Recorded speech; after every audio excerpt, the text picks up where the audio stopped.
students, I, Rajeshwari Shirkanhalli, welcome you all in Nagesh Karasgi Orchid School channel. We are discussing chapter number 7, Conservation of Plants and Animals. We have discussed that plants and animals are very important, so they should be conserved. So for the conservation of these plants and animals, different biospheres, different wildlife sanctuaries, national parks, etc. are made so that the plants as well as the animals get protection over there. So out of which we have discussed about wildlife sanctuaries. We have seen that in the Pachmari Biosphere Reserve there is one wildlife sanctuary. Then we have compared the wildlife sanctuary with zoo. We have seen that in the zoo the animals are just kept for recreation. They don't have there any freedom, and whereas in wildlife sanctuaries animals are free.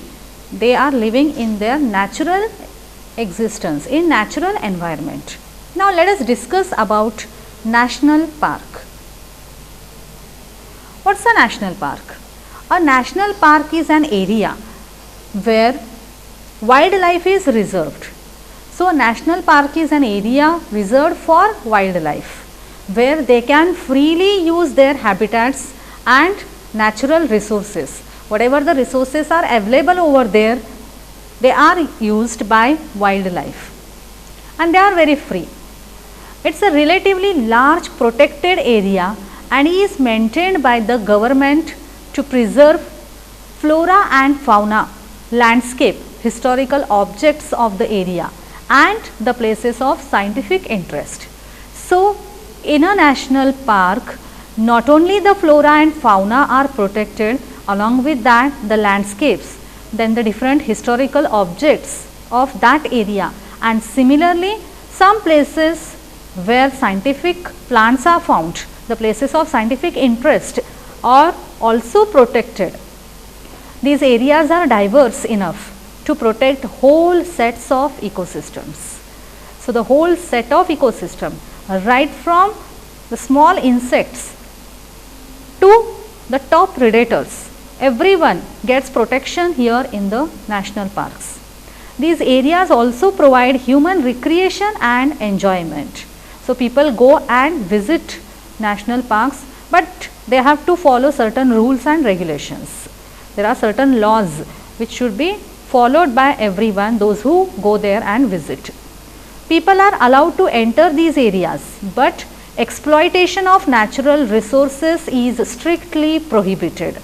So people can go to visit national park, they can enjoy by seeing the different trees, different plants available over there. They can even see the wildlife present in the national parks, but no natural resource is exploited. It's a strictly prohibited for the people that they should not exploit any of the natural resource in the national park. Now in India there are 105 national parks are there. So out of these 105 national parks, some important national parks are listed here. The first one is very famous Corbett National Park, where it is present in Uttarakhand. Second one is Bandhavgarh National Park. It is located in Madhya Pradesh. Third one is Kaziranga National Park, which is in Assam. Fourth one is Bandipur National Park, which is there in Karnataka. Then fifth and sixth are present in Rajasthan. These both the national parks, that is Ranthambore National Park and Kevladev National Park. These are located in Rajasthan. So these are some of the very important national parks in India.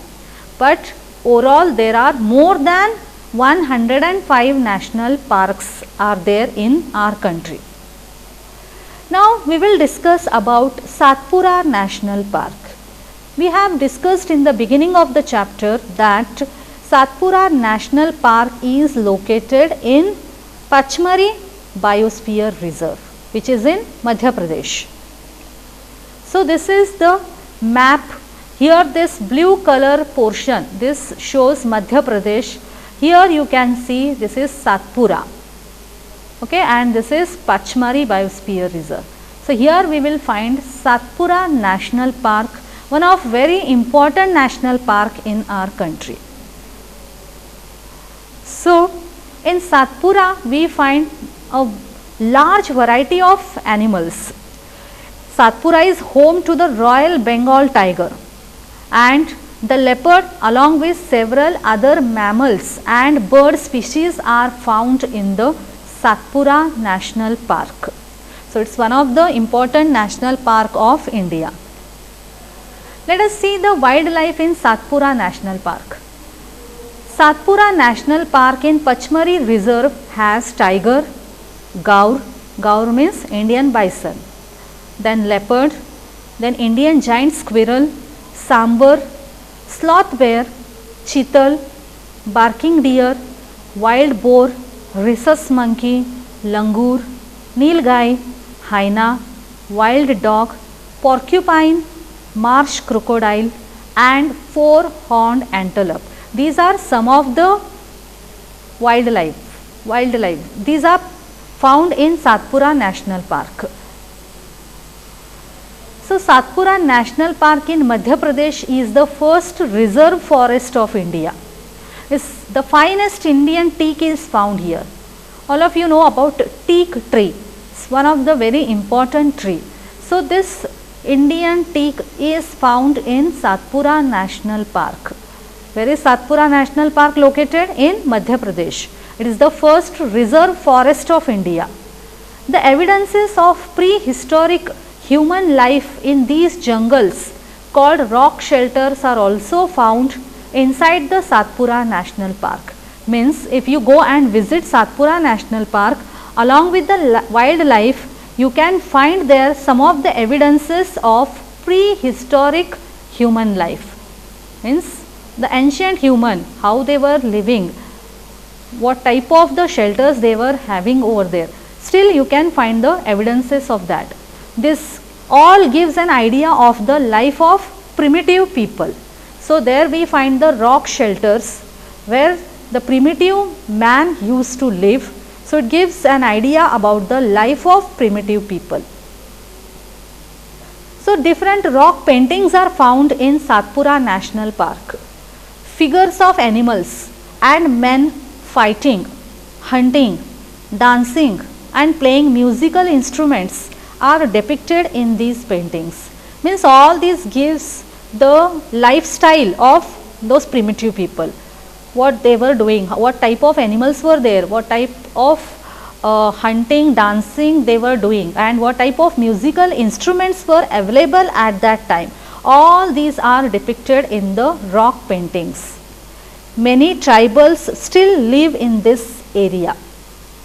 A total of 55 rock shelters have been identified in Pachmari Biosphere Reserve. So if you visit Pachmari Biosphere Reserve, there you will find a total of 55 rock shelters. Then Project Tiger. This is one of the very important project in Satpura National Park. So you know tiger is our national animal, but previously the number of tigers went on decreasing. Then government undertook some projects which are named as Project Tiger, and with the help of which now there is a very noticeable increase in the total number of tigers. So let us discuss about this Project Tiger. What is Project Tiger? Project Tiger is a wildlife conservation project which was launched by Government of India in the year 1973 to protect the tigers in the country. By that time the population of tigers was very less in the country. So for the conservation of these tigers, Government of India launched Project Tiger in the year 1973. The objective of this project was to ensure the survival and maintenance of tiger population in the country. So, what was the main objective of the project? To ensure that the tiger population gets survived and it gets maintained in the country. That time initially 9 tiger reserves were established, but now it has increased to 47 at present. So, from 9 tiger reserves in its formative years, the project tiger coverage has increased to 47 at present. There is a Satpura Tiger Reserve in Satpura National Park, which is a part of Project Tiger. So, out of these 47 tiger reserves, one is present in Satpura National Park, which is named as Satpura Tiger Reserve. So, let us discuss about this Satpura Tiger Reserve. Tiger is one of the many species which are slowly disappearing from our forests. So, tiger is very important species, but it is disappearing from our forest areas. But the Satpura Tiger Reserve is unique in the sense that a significant increase in the population of tiger has been seen here. So, even if the tiger population is decreasing in different forest areas, but in Satpura Tiger Reserve there is a significant increase in the population of tiger has been seen. Once upon a time, animals like Barasingha, wild buffaloes, lion and elephants were also found in the Satpura National Park. So, previously there were some different animals like Barasingha, wild buffaloes, lion and elephants. All these animals have now vanished from this area due to illegal activities of people living in nearby areas. So, the people in the nearby areas went in this Satpura Tiger Reserve and they killed all these animals. So, Barasingha, wild buffaloes, lion and elephants are not available, not seen there right now because they have all completely vanished. It is a sad fact that even the protected areas are not safe. So, the different areas are protected for wildlife, but the reality is what? Even these areas are not completely safe for wildlife. These are also encroached upon by people living in the neighborhood and destroyed by them for their personal benefits. So, people living in the nearby areas, they go in these protected areas and they encroach the land, they kill the animals, they use their different body parts for their personal benefits, and due to these illegal activities even the protected areas are not completely safe. Now, let us discuss about extinct animals. The species which no longer exist anywhere on the earth are called extinct animals. Means they are disappeared completely now. They are not seen anywhere on the earth. Means they are extinct. They have become extinct. A species become extinct when the last living member of that species dies. So, if you consider any species, when the last member of that species dies, then no more member of that species are remaining, then that animal becomes extinct. Example, dodo, it was a bird, dinosaurs, Irish deer, these have become extinct now. So, you can see here, this is a dodo bird which is not available anywhere, it is not seen anywhere, it is completely disappeared, vanished. This is a dinosaur and this is Irish deer. So, these are not seen, these are some of the examples of extinct animals.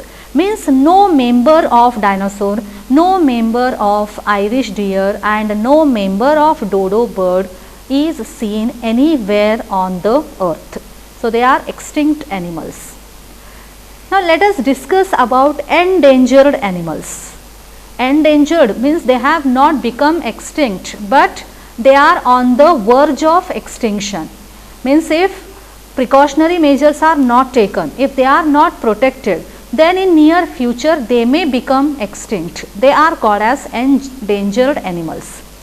So animals whose numbers are diminishing means decreasing to a level that they might face extinction are called endangered animals. So the number of these animals are decreasing day by day, and it's a fear that they may become extinct in the near future. So such animals are called as endangered animals. These are on the verge of vanishing from the earth, and if appropriate actions to save them are not taken, they may become extinct. So they are on the verge of vanishing, means they are on the border, on that boundary of becoming extinct. But if we take appropriate actions to save them, then we may save them, otherwise they will become extinct. Some examples of these endangered animals are lion-tailed macaque. Second one is a tiger, then snow leopard and Asiatic lion. So these are some of the endangered animals. So just have a look. These all the three pictures showed of lion-tailed macaque. So it's a kind of monkey, but its tail is like a lion. It is an endangered animal, just found at very few places on the earth. Then tiger, this is Asiatic lion, and these two pictures are of snow leopard. So these are some of the examples of endangered animals. Now let us discuss about ecosystem. What's an ecosystem? An ecosystem is made of all the plants, animals and microorganisms in an area along with non-living components such as climate, soil, river deltas, etc. So ecosystem means it is made up of biotic as well as abiotic components. Biotic means living organisms in which plants, animals and microorganisms come, and abiotic components means non-living organisms, means non-living components. Which are those? Climate of that ecosystem, then the soil quality, river delta, presence of water, etc. All these are abiotic components of ecosystem. The same animals are too much more in danger of becoming extinct than the bigger animals. So smaller animals are more in danger of becoming extinct as compared to bigger animals. Why? Because at times we kill snakes, frogs, lizards, bats and owls ruthlessly without realizing their importance in the ecosystem. We feel that these all the organisms, they cause harm to us, so we kill them, but even they are very important part of our ecosystem. They are important part of the food chains present in the ecosystem. They might be small in size, but their role in the ecosystem cannot be ignored. So in the ecosystem we find the food webs. Food web is formed by different food chains, and in food chain all these small organisms also are the part, and they also play very important role. So these are very important, even though they are very small in size, but their role in the ecosystem cannot be ignored. We are harming ourselves by killing them. So when we kill these small organisms like snail, snake, bat, lizards, rats, etc., by killing them actually we are harming ourselves. These small animals form parts of food chains and food webs which are essential for maintaining balance in nature. So a proper balance in the nature is maintained because of presence of food webs and food chains. Network of food chains is called as a food web. What is a food chain? Now for example, grass. Grass is the first component of one food chain. It is eaten by grasshopper. Grasshopper is very small, but it forms a very important component of food chain. Grasshopper is eaten by frog. Frog is eaten by snake. This is one food chain. So if any one of the component from this food chain get destroyed, then the whole food chain gets affected. Now for example, if you kill grasshoppers, then frogs don't get food because frogs are dependent on grasshopper. Then the population of frogs also decreases, and then snakes also don't get frog for its as its food, so snakes also die. Means the whole food chain gets disturbed even if we destroy any one of the component of food chain. Okay. Now example, snake that is killed for its skin disrupts the food chain. People kill the snake and they use the skin of the snake. Killing of the snake increases the population of the pests like mice that damage the crops. So snakes also feed on mice, they eat mice. But if snakes are not there, then the population of the mice get increased and these mice start damaging the crops. So crops get destroyed. So each and every living organism is very important in our ecosystem.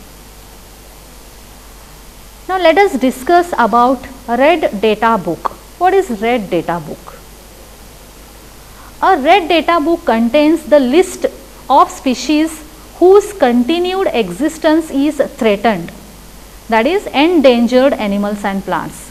So red data book is having a list of the species which are endangered. This red data book consists of animals as well as plants.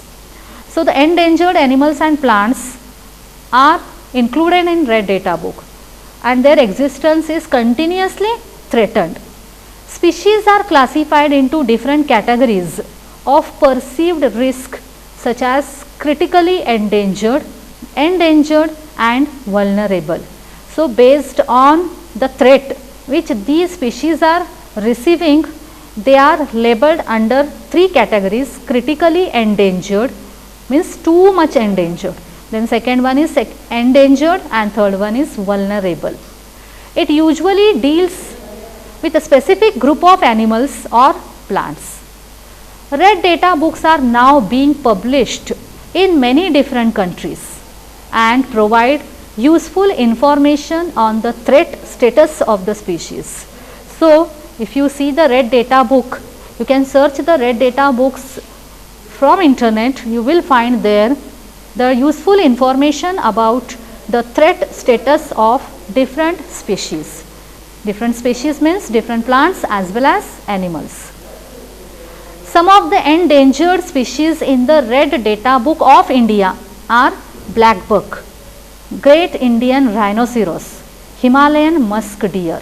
So the names of these animals are included in the red data book of India, of our country. They are endangered. So which are those? Black buck, great Indian rhinoceros and Himalayan musk deer. I will just show their pictures. This is a black buck. This is great Indian rhinoceros. So this is also an endangered animal nowadays. This is Himalayan musk deer. So this is found in the Gangotri, Himalaya, and its population is decreasing as people use this. You know what is musk deer? It gives a very flavored scent called as musk. In local language we call it as kasturi. So because of getting this musk, people are going and killing this musk deer, so its population is decreasing day by day, and that's why it is also included in the red data book of India as an endangered animal. Now after knowing about red data book, let us see about migration. What is migration? To go from one place to another place for getting a suitable climate. So let us see migration. The process of an animal or bird to move from one place to another on the basis of season is called migration. So in different seasons, birds especially as well as animals, they migrate from one place to another place. It is their adaptation to to escape the harsh and cold conditions of their normal habitat. So, if the climate becomes very harsh, very cold, then birds cannot adapt to that climatic conditions. So, they go to some other places where they get suitable climate. So, it is their adaptation to escape the harsh and cold climate, cold conditions of their normal habitat, so as to survive and reproduce. Example, Siberian crane, one of the most common migratory bird which comes to India every year from Siberia when it is winter there. So, when the condition is very cold in Siberia, it comes to India. Where it comes? It comes to warmer places in India like Bharatpur, which is in Rajasthan. So, this is Siberian crane. Sometimes the Siberian cranes are even seen in our city. Now, birds who cover long distances to reach another land are known as migratory birds. Migratory birds fly to far away areas every year during a particular time because of climate changes. So, when there is a climate change, when the climate becomes very cold, these migratory birds to far away areas for a suitable climate. Why they fly? Actually, they fly for laying eggs.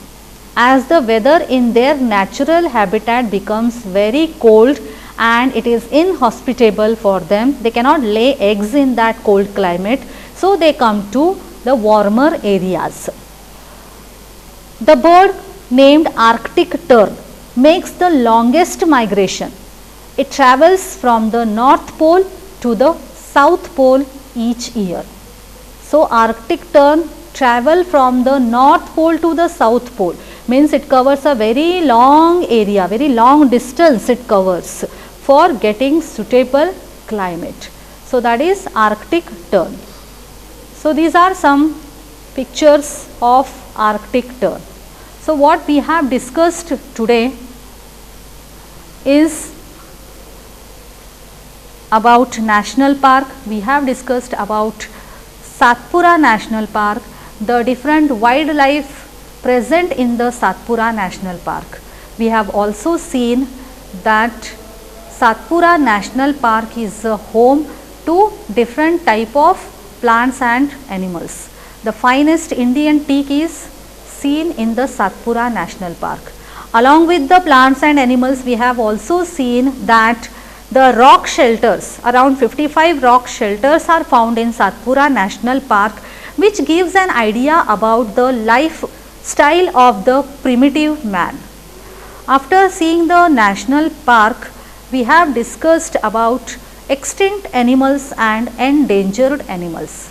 What are extinct animals? The animals which have vanished completely, means there is no member of that species available anywhere on the earth, that is called as extinct animal.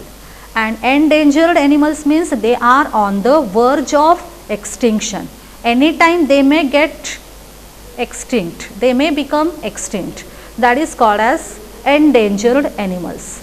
After that, we have discussed about Red Data Book. What is Red Data Book? It is a book in which we find the list of endangered species. These species may be of plants or may be of animals.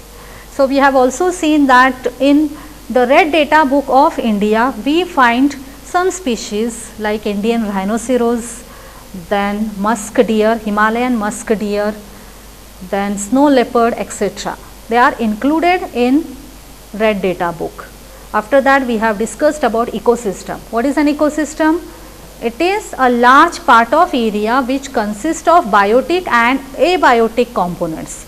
Biotic components means living organisms, in which we include plants, animals and microorganisms. And abiotic components means non-living components, means soil, water, then climatic condition and temperature at that place. After seeing about ecosystem, we have seen about migration. So, what is migration? Going from one place to another place for getting suitable climate. So, So it is generally done by the birds, and such birds are called as migratory birds. They fly from one place, means from their natural habitat, from their home to far away places for getting suitable climate. We have seen that just now we have discussed that Siberian crane, they fly from Siberia to India. In India, in Bharatpur, which is situated in Rajasthan, they come for getting warm climate. And the bird Arctic tern is the migratory bird which do the maximum migration. It fly from North Pole to South Pole every year for laying eggs. So today here we will stop. We will continue in the next session about some different remaining topics of the chapter. Thank you.